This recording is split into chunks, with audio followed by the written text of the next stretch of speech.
안녕하세요, NK튜브입니다. 예, 오늘은 여권 자랑을 하려고 영상을 준비했습니다.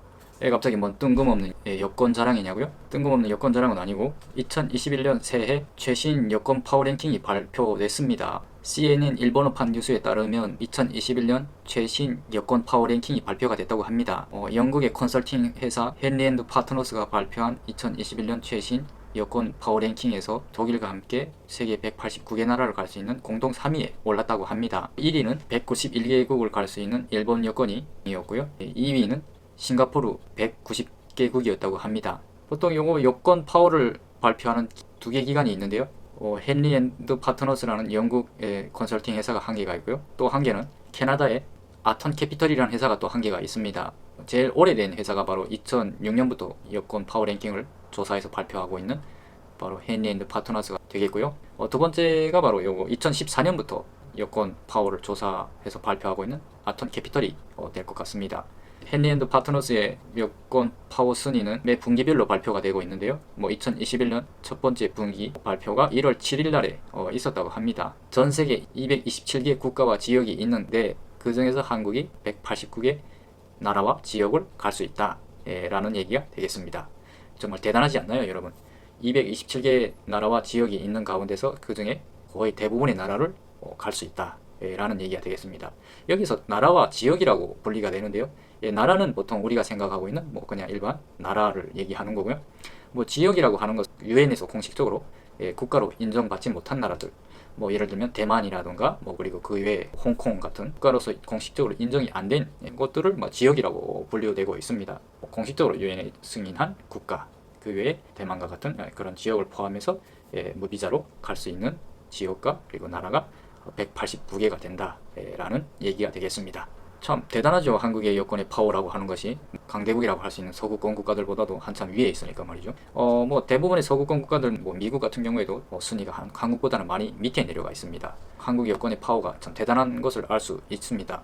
사실 한국에서 그냥 쭉 살면은 요걸 잘 못 느낄 수도 있는데, 해외에 나가서 여행을 자주 가시거나 혹은 출장을 자주 가시는 분들에게는 참 이렇게 무비자로 해외에 나갈 수 있다는 게 너무나도 감사하고 참 좋은 일입니다.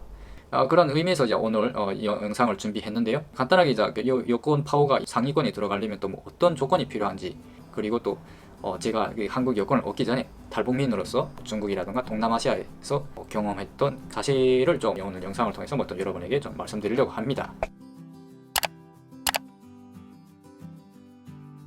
일단 여권이 이만큼의 세계 227개 나라 중에서 대부분의 나라를 무비자로 갈 수 있는데, 이렇게 되려면 어떤 조건이 필요한지에 대해서 좀 설명을 드리겠습니다. 일단 이건 세 가지 조건이 있어야 되는데요. 바로 첫 번째가 경제력입니다. 어느 나라든 경제력이 없으면 그 나라를 잘 인정을 안 해주죠. 그러니까 예를 들면 대략 선진국이 될 것 같습니다.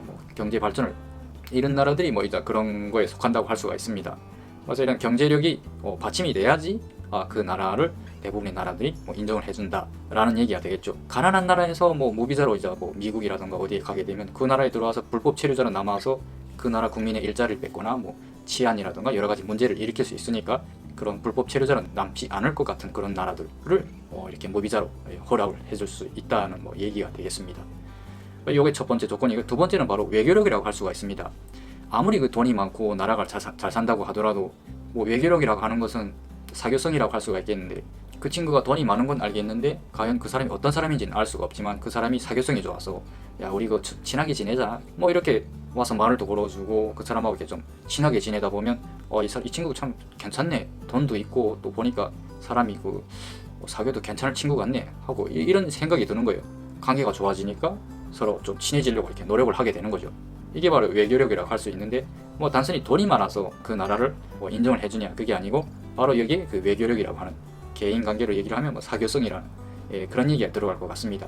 바로 그런 외교력이 있어서 그 나라를 인정을 해주고 그 나라의 국민을 이렇게 받아주는 거죠.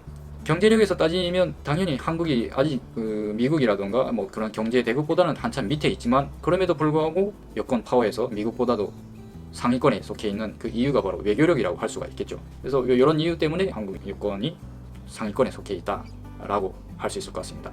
바로 세 번째는 그 나라의 신용도라고 할 수 있을 것 같은데요. 물론 첫 번째는 이제 경제력이 있어서 그 나라가 잘 산다, 아주 풍요로운 나라다라는 어떤 그런 전제 조건이 있고, 두 번째는 그 나라가 참 사교성이 좋다. 바로 그 외교력이 있어서 조금 더 그 나라와 친하게 지내고 싶은. 여기에 세 번째가 바로 신뢰도라고 할 수 있습니다. 그냥 외교력이 좋다고 해서 그 다 받아들 수는 없잖아요. 그 나라 국민이 해외에서 나가서 범죄를 많이 저지른다거나 뭐 여러 가지 뭐 문제를 많이 일으키면 그건 역시 받아들일 수가 없겠죠. 그러나 뭐 그 나라 국민이 의식도 높고 믿고 받아들여도 괜찮겠다라는 그런 게 형성이 되면 그 나라 사람들을 이게 받아들이는 거예요. 그러니까 바로 첫 번째 경제와 외교력이 받침이 돼서 그 나라 국민을 일단 신뢰를 하게 되는 거죠. 그런 신뢰관계가 구축이 돼서 바로 이제 비자를 없이 와서 체류할 수 있게 해주는 거예요. 그래서 그런 관계에 따라서 뭐 짧게는 뭐 일주일에서 뭐 길게는 최장 90일까지 이렇게 머물 수가 있습니다. 해외에 나가서. 그 나라 국민을 뭐 믿으니까 와서 범죄도 안 일으킬 것 같고 구매력도 되니까 와서 자기 나라에 와서 돈도 써줄 것 같고 뭐 이렇게 그 모든 조건이 맞아떨어지니까 그 사람들을 신뢰하게 되는 거죠. 그래서 바로 이렇게 경제력과 외교력 그리고 바로 신뢰도가 이렇게 세 가지 조건이 충족이 돼서 그 나라 국민에게 무비자로 와서 머물 수 있게 해준다라는 얘기가 되겠습니다. 무비자 제도가 없는 뭐 중국 같은 데를 가려면 그 사람의 뭐 소득 수준도 전부 영사관에다 제출을 해서 그런 심사를 받아야 됩니다. 그리고 뭐 어떤 일을 하고 있는지 뭐 이런 걸 전부 심사를 받는 거예요. 상당히 번거로운 거죠. 그런데 이제 그런 무비자로 갈 수 있게 되면 이제 그런 걸 모든 걸 생략하게 되는 거예요. 그 비자를 발급받는데 필요한 수수료도 면제가 되는 거예요.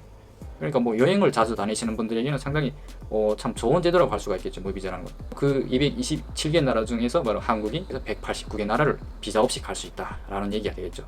한국의 여권 파워가 뭐 상당하다고 할 수가 있는 거죠. 여러분은 어떠신지 모르겠는데 저는 이 여권을 가지고 이렇게 외국에서 살면서 참 그런 걸 많이 느낍니다. 마지막으로 제가 한국 여권을 가지기 전에 불법 체류자로 중국에서 동남아에 떠들면서 한국에 입국하기 전까지 경험했던 사실 그리고 뭐 그런 얘기를 하려고 합니다. 보통 탈북자들 같은 경우에는 여권이 없잖아요. 탈북해서 중국을 거쳐서 동남아를 거쳐서 이렇게 한국으로 오게 되는데 중국에서 붙잡혀서 북송된 탈북자들의 얘기를 들으면 중국에서 이렇게 공안이나 변방대에 잡히면 이 사람들이 뭐 그 사람의 탈북 경로라던가 뭐 그 사람의 어떤 연결된 브로커를 찾기 위해서 이제 고문을 한대요. 이렇게 그 의자에다가 손목 발목을 전부 다 묶고 이렇게 고정시켜 놓고 고무 곤봉을 가지고 막 그걸 알아내려고 그렇게 때린다고 하더라고요.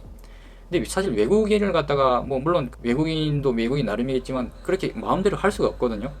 근데 그 뭐 북한인이고 중국 입장에서는 그냥 못 사니까 그 중국에 그냥 불법으로 또 돈 벌러 왔겠지 하고 그냥 막 취급을 하는 거예요. 근데 제가 오래전에 읽었던 한 신문 기사 중에 일본인과 한국인이 같이 그 탈북자 구출을 하려고 하다가 중국에서 체포된 적이 있다고 하더라고요. 근데 그 한국인과 탈북자 일행이 같이 그 동남아를 가던 중에 중국에서 체포됐는데 그 사람들을 갖다가 다 따로따로 이렇게 그 분리시켜서 감방에 넣었대요. 근데 그 체포된 순간부터 한국인과 일본인은 전혀 다른 취급을 하고 탈북자들은 뭐 노예처럼 해가지고 그렇게 취급을 하더래요. 여권이 가지고 있는 그 파워라고 할 수가 있습니다. 똑같은 외국인으로 중국에 있지만 탈북자에게는 아주 외국인이 아닌 그냥 뭐 자기 나라에 온 뭐 불청객 취급을 하고 그리고 한국인과 일본인에겐 친절하게 뭐 일단 죄를 지어서 그 감옥에 들어갔지만 어떤 형사조력이라든가 뭐 그런 필요한 뭐 조치를 다 해주고 뭐 이게 바로 여권이 가지고 있는 파워라고 할 수가 있습니다. 그래서 제가 중국에 와서 저희 아버지 한국 여권을 처음으로 봤는데 그 여권 앞면에 이런 글이 있었는데 이걸 보고 그때 감동이었습니다. 대한민국 국민인 이 여권 소지인이 아무 지장 없이 통행할 수 있도록 하여 주시고 필요한 모든 편의 및 보호를 베풀어 주실 것을 관계자 여러분께 요청합니다 라고 이렇게 써져 있더라고요. 그래서 제가 그때 중국에서 처음으로 아버지 한국 여권을 보면서 이걸 보고 참 너무 감동이었습니다. 나도 이 여권의 소지자가 되면 참 좋겠다라는 그런 생각이 들더라고요. 나에게는 언제 이런 여권을 받을 날이 올까 하면서 그렇게 탈북을 하게 됐는데 이제 저도 이 여권의 소지자가 됐습니다. 그리고 지금 한국 여권이 세계 189개 나라와 지역을 갈 수 있는 세계에서 상위권에 속한 파워 있는 여권이라고 그런 얘기가 되겠습니다. 그래서 오늘 한국 여권의 227개 나라 중 189개 나라를 갈 수 있는 세계 3위에 속해 있다는 사실을 또 여러분과 함께 하기 위해서 이 영상을 또 준비했습니다. 그래서 오늘 간단하게 한국 여권이 가지고 있는 그 한국 여권의 파워에 대해서 또 여러분에게 또 말씀을 드렸고 또 그 여권을 가지기 전에 제가 경험했던 그 여권에 대한 저의 생각을 잠깐 또 말씀드렸습니다. 오늘 영상 여기까지 하도록 하겠습니다. 또 영상 내용이 좋으셨다면 구독, 좋아요 잊지 마시고요. 또 끝까지 시청해 주셔서 감사합니다.